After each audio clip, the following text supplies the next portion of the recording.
लोगोफोर इसां हायो शेयार खालाम आरोना बे भिडिअखौ लोगोफोर नै बेनो आरोना बुस्थुआ नै मा नाम फैदोंथाय र' बे नामा नैबे ओंखार जादों नै बेयाव नाम दं बेना बेखौ सिङाव सोना हरदो आरोना बै थालाफ्रा कौन है ये लोग दै बेगर ओमफ्राय आंनाथ' इलाय नामा खुलाय होना होदोंमोन कमाना बार बेखायनो प्राइसआ बेमोन आरो फाग्ला बेखौ मा खालामनांगौ आं जेनेबा मा गोजामथाय स्टेपसो बेनिफ्राय भिडिअखौ लाला आरो नै जुथाया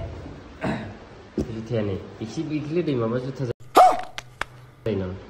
बे माबा जुथा जायो नामा जेला खालि स्केमल' खालामजानायलै लोगोफोर बिदि माबानाव जेबो स्केमाव गोलैनाङा आरोना नोंसोर आं मोजांखौसो बुंदों माने बिदि बिराद स्केम फैयो दाना मा होनबावनो आरो दिनै बिराद दुखु ओंखाम खहाबनाय नंला आंना गाइसमोन आंना मोनसे बुस्थु सफैदोंमोन आरोना दिनै एकदम बिराद फाग्ला स्केम खालामबाय आंना अर्डारनि डिटेल्सआ बे आरोना ओमफ्राय बे नै पार्सेलनि सिङाव बे आरोना बुस्थुआ फाग्ला ओमफ्राय बेनो आरो बुस्थुआ नै मा सफैदों सेनिटाइजार फाग्ला बुस्थु इन्सटाग्राम माबाफोरनिफ्राय बे माबा नाङा नै बेलाय बेलेगनि एड्रेससो बियो ओमफ्राय आंनि एड्रेसा नै बेलाय बे आरोना आंनि एड्रेसा माने इन्सटाग्राम फेसबुक बेफ्राव बायनानै लाब गैया लोगोफोर बिराद दुखु मोनबाय आं मा मोजां बुस्थु बिहरनायानो जानला मोनला बथल सुबोबाय दा मा खालामबावनांगौ लोगोफोर रिटार्न हरबाबोथ' फैफिनखाया फैसाया ओरैनो लस फाग्ला माबानो नामा श्रीकान्त मडलिनो सोरबा ओमफ्राय काट्टापुरनि हाउस नियार बाय बेला मा जायगायाव हरदोंमोन केनेडायाव हरदोंमोन आरो बे ओमफ्राय आंनि बुस्थुआव माने बेखौ सोना हरबाय आरो बे दै बथलखौ दा आं मा खालामबावनांगौ लोगोफोर मिथिला ओमफ्राय आंना एड्रेसाथ' बे मोजांखा ओमफ्राय आंनि बुस्थुआबो आं नै माबायाव स्क्रिनाव देखायना होगोन आरोना नोंसोर नाय आं मा बुस्थु बिहरदोंमोन ओमफ्राय दा नै बेनो आरो बेबो बुस्थुआ माबा सेवनायसो बेनो आरो बुस्थुआ सफैनो फाग्ला बुस्थु लोगोया मा सिथोब खालामनांगौ आंबो दा ओमफ्राय फाग्ला लोगोसे बुस्थुआनो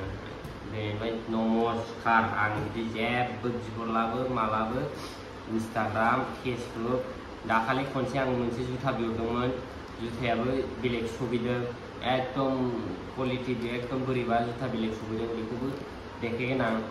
बे भिडिअआव देखायगोन आं लोगोफोर नायाबानो जाबाय आरोना नोंसोर मिथिबानो जाबाय बिदि माबानिफ्राय बिहरनाङा माने अबेबा ट्रास्ट खालामजायो अबेबा ट्रास्ट खालामजाया आरोना लोगोफोर बिराद दुखु आंनो मा लोगो कौन है ये लोग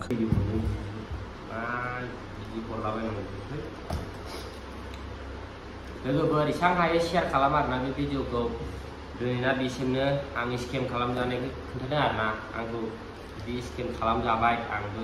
फार्स्ट टाइम दै लोगोफोर देलाय प्राइसआबो नै प्राइसआ देलाय 1000 मोन आरोना प्राइसआ गैला थांबाय ओमफ्राय दिनैना बेनोसै लोगोफोर आरो जुथाखौबो देखायगोन आं लोगोफोर नायबानो जाबाय आरोना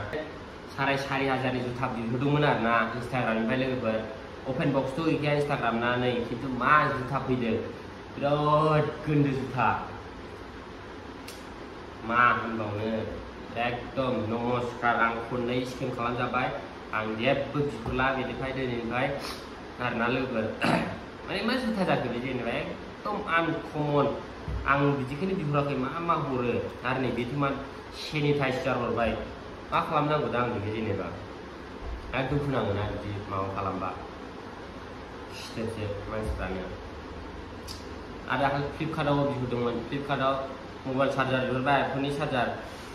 6,500नि चार्जार अरिजिनेल बिहरदोंमोन आरोना अरिजिनेल ना कपि मिथिया बिहरबाय ओमफ्राय फैनानै जालालाय बेबो ओमफ्राय बे रिफान्ड खालामबाय रिफान्ड फैफिनदों आरोना फैसाया खिन्थु फ्लिपकार्टफोरा एसे ट्रास्ट खालामजायो होमबाबो बिसोरनाबो एकदम बोरैबा जाजा बुस्थुआ सफैयो आरो लोगोफोर दा आंना नै बिराद दुखुनांथाव बेमोन आरो जुथाया बेबो स्केम खालामजाबाय आरो नैबे दा सेनिटाइजार बे बुस्थु बे मोननै अलरेडि खालामनांगौ दा ओमफ्राय सिखोमोनसै दा बेनोसै लोगोफोर एसां शेयार खालामजोब लोगोफोर बे भिडिअखौ सब बिसोर मानसिनिसिम सहैजोब ओरैनो बिसोरनो लोगोफोर